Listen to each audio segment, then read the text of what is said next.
សួស្តីពុកម៉ែបងប្អូនថ្ងៃនេះខ្ញុំមាននំម្យ៉ាងគឺម៉ែបងប្អូនគឺនំបត់ខ្មែរភាគច្រើនដល់បិណ្ឌជុំគេធ្វើនំនេះឲ្យម៉ែបងប្អូនសូមមករៀនធ្វើជាមួយខ្ញុំដំបូងយើងមានស្ករសស្លឹកខ្ទឹមដូងខ្ចីម្សៅអង្ករដំណើបនិងសណ្ដែកហើយយើងចំហុយឆ្អិនហើយនឹងម្រេចពុកម៉ែបងប្អូនហើយក៏មានស្លឹកចេក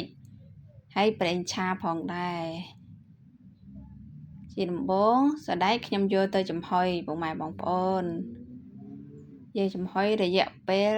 20នាទីអីហ្នឹងឯងបន្ទាប់ពីចំហុយហើយយើងយកវាមកឆាដំបូងខ្ទះយើងឡើងក្តៅហើយយើងចាក់ប្រេងឆាចូលបន្ទាប់ពីដាក់ប្រេងឆាហើយគឺយើងដាក់ស្លឹកខ្ទឹមដែលយើងបានហាន់ហ្នឹងណាចាយើងដាក់ឆាទៅឆាវាឲ្យរាងឆ្អិនតិចទៅបន្ទាប់ពីឆាហើយចាំពុកម៉ែបងប្អូន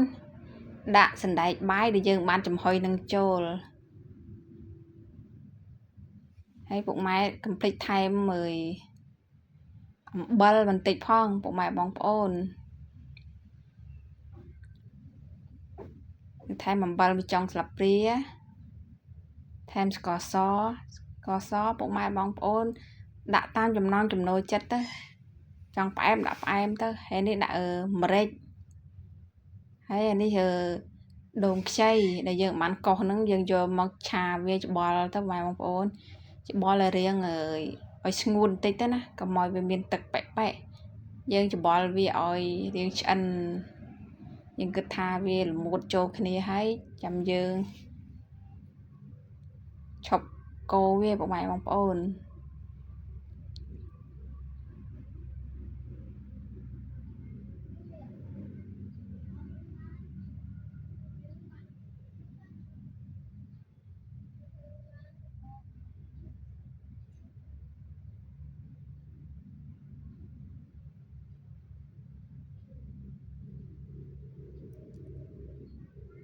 ឥឡូវសណ្ដែករបស់យើងបានរួចរាល់ហើយយើងដួសវាដាក់ចានទុកមួយឡែកយើងទុកឲ្យវាចុះត្រជាក់ពុកម៉ែបងប្អូនឥឡូវត្រជាក់ហើយយើងចាប់ផ្ដើមយកវាមកសូនរាងមូលដូចស្នូលនំបាញ់ចានឿកដូចតែគ្នាណាបងប្អូនប៉ុន្តែនេះក៏មានរសជាតិឆ្ងាញ់ជាងនំអ៊ីនេះពុកម៉ែបងប្អូនសណ្ដែកយើងក៏បាន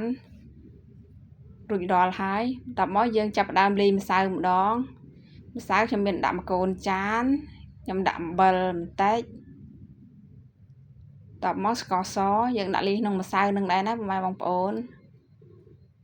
បានសាច់ម្សៅយើងរាងផ្អែម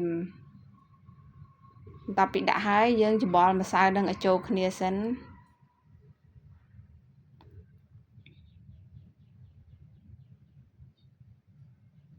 បន្ទាប់ពីច្បល់ហើយយើងដាក់ថែមទឹកយើងមិនកំណត់ថាប្រមាណទេពុកម៉ែបងប្អូនយើងគិតថាយើងច្បល់ប៉ុណ្ណាប៉ុណ្ណីទៅយើងច្បល់គេថាទន់ល្មមបានហើយពុកម៉ែបងប្អូន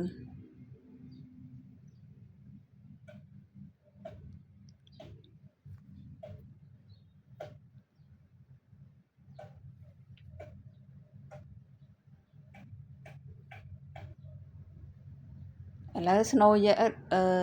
ម្សៅយើងក៏បាញ់រួចរាល់ហើយដែរឥឡូវយើងចាប់ផ្ដើមរៀបចំស្លឹកចេកម្ដងស្លឹកចេកនេះគឺខ្ញុំយកទៅស្រុះពុកម៉ែបងប្អូនខ្ញុំបានហាលថ្ងៃទេខ្ញុំយកទៅស្រុះលឿនហើយក៏សម្រាប់មេរោគដែរ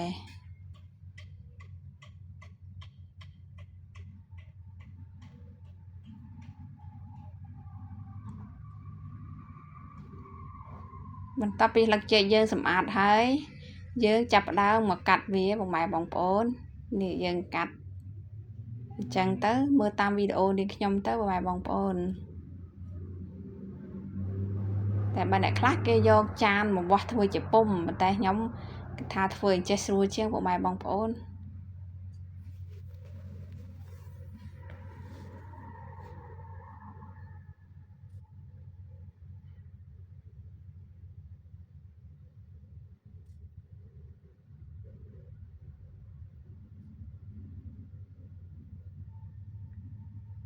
ឥឡូវស្លឹកចេកយើងក៏បានរួចដល់ហើយដែរយើងចាប់ផ្ដើមវិចម្ដងពុកម៉ែបងប្អូនជាដំបូងយើងយកម្សៅនឹងមកយើងមកប៉នវាហើយ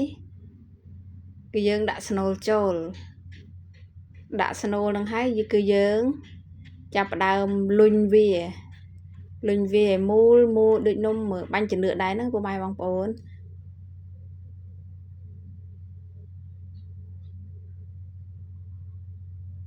តែនេះ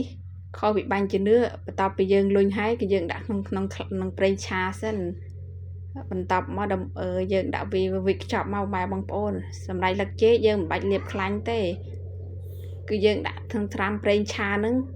គឺវាបានរួចជាស្រេចហើយពុកម៉ែបងប្អូនវាអត់ស្អិតទេដល់ពេលនំយើងឆ្អិនមកបកមកក៏វាអត់ស្អិតជាប់ដៃដែរធ្វើបែបនេះគឺងាយស្រួល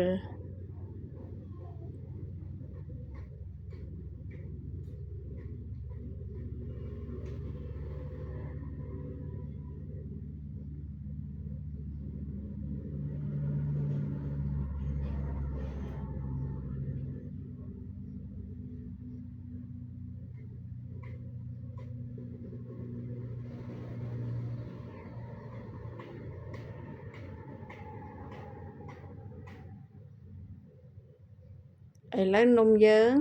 បានវិចខ្ចប់ហើយពុកម៉ែបងប្អូនយើងចាប់ផ្ដើមមករៀបចំដាក់ចំហុយម្ដងឥឡូវទឹកយើងបានពុះយើងក៏ដាក់នំចូលចាពុកម៉ែបងប្អូនឥឡូវប្រហែលរយៈពេល20នាទីនំយើងបានឆ្អិនហើយអរគុណពុកម៉ែបងប្អូនដែលចូលតាមដានទស្សនាអរគុណច្រើន